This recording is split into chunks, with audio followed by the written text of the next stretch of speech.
एक बार की बात है, एक पर्वत के समीप बिल में मंदविश नामक एक बूढ़ा सांप रहता था। बुढ़ापे की मार से मंदविश का शरीर कमजोर पड़ गया था।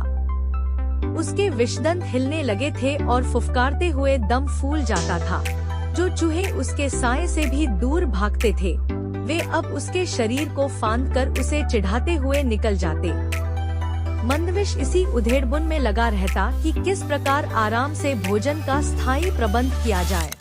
एक दिन उसे एक उपाय सूझा और उसे आजमाने के लिए वह दादुर सरोवर के किनारे जा पहुंचा। दादुर सरोवर में मेढकों की भरमार थी, वहाँ उन्हीं का राज था। मंदविश वहाँ इधर उधर घूमने लगा। तभी उसे एक पत्थर पर मेढकों का राजा बैठा नजर आया। मंदविश ने उसे नमस्कार किया। महाराज की जय हो। मेढकराज चौंका। तुम तो हमारे बैरी हो, मेरी जय का नारा क्यों लगा रहे हो? मंदविश विनम्र स्वर में बोला, राजन, वे पुरानी बातें हैं।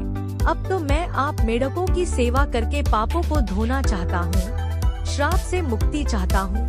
ऐसा ही मेरे नागुरु का आदेश है। मेढकराज ने पूछा, उन्होंने ऐसा विचित्र आदेश क्यों दिया? मंदविश ने मनगढ़ंत कहानी सुनाई। राजन, एक दिन मैं एक उद्यान में घूम रहा था। वहाँ कुछ मानव बच्चे खेल रहे थे। गलती से एक बच्चे का पैर मुझ पर पड़ गया और बचाव स्वभाववश मैंने उसे काटा और वह बच्चा मर गया। मुझे सपने में भगवान श्री कृष्ण नजर आए और श्राप दिया कि मैं वर्ष समाप्त होते ही पत्थर का हो जाऊंगा। मेरे गुरुदेव ने कहा कि बालक की मृत्यु का कारण बन मैंने कृष्ण जी को रुष्ट कर दिया है, क्योंकि बालक कृष्ण का ही रूप होते हैं। बहुत गिड़गिड़ाने पर गुरुजी ने श्राप मुक्ति का उपाय बताया। उपाय यह है कि मैं वर्ष के अंत तक मेढकों को पीठ पर बैठाकर सैर कराऊं।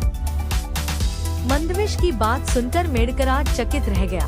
वह सरोवर में कूद गया और सारे मेढकों को इकट्ठा कर मंदविश की बात सुनाई। सभी मेढक भौचक्के रह गए। एक बूढ़ा मेढक बोला, मेढक एक सर्प की सवारी करे, यह एक अद्भुत बात होगी।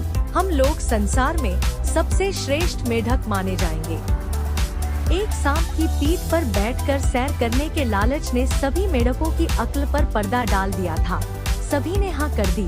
मेढकराज ने बाहर आकर मंदविश से कहा, सर, हम तुम्हारी सहायता करने के लिए तैयार हैं। बस फिर क्या था, 8-10 मेढक मंदविश की पीठ पर सवार हो गए और निकली सवारी।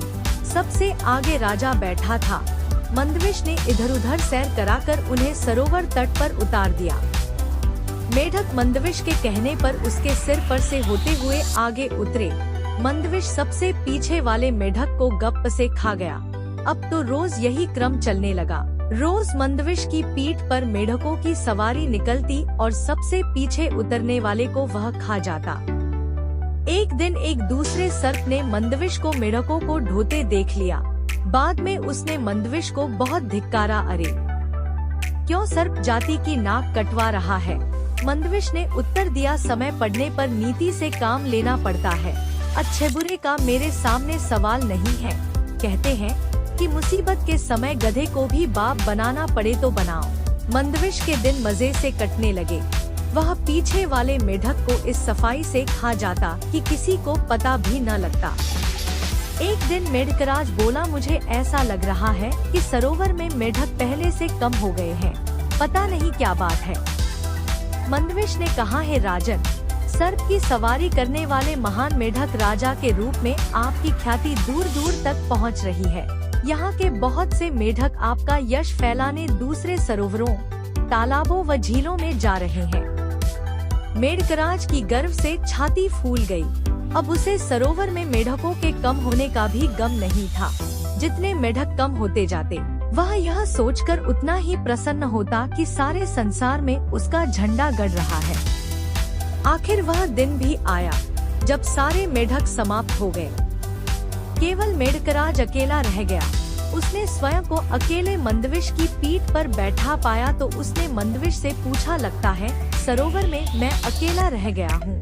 मैं अकेला कैसे रहूँगा? मंदविश मुस्कुराया, राजन, आप चिंता न करें, मैं आपका अकेलापन भी दूर कर दूंगा। ऐसा कहते हुए मंदविश ने मेढकराज को भी गप से निगल लिया और वहीं भेजा जहां सरोवर के सारे मेढक पहुंचा दिए गए थे। सीखा, शत्रु की बातों पर विश्वास करना अपनी मौत को दावत देना है।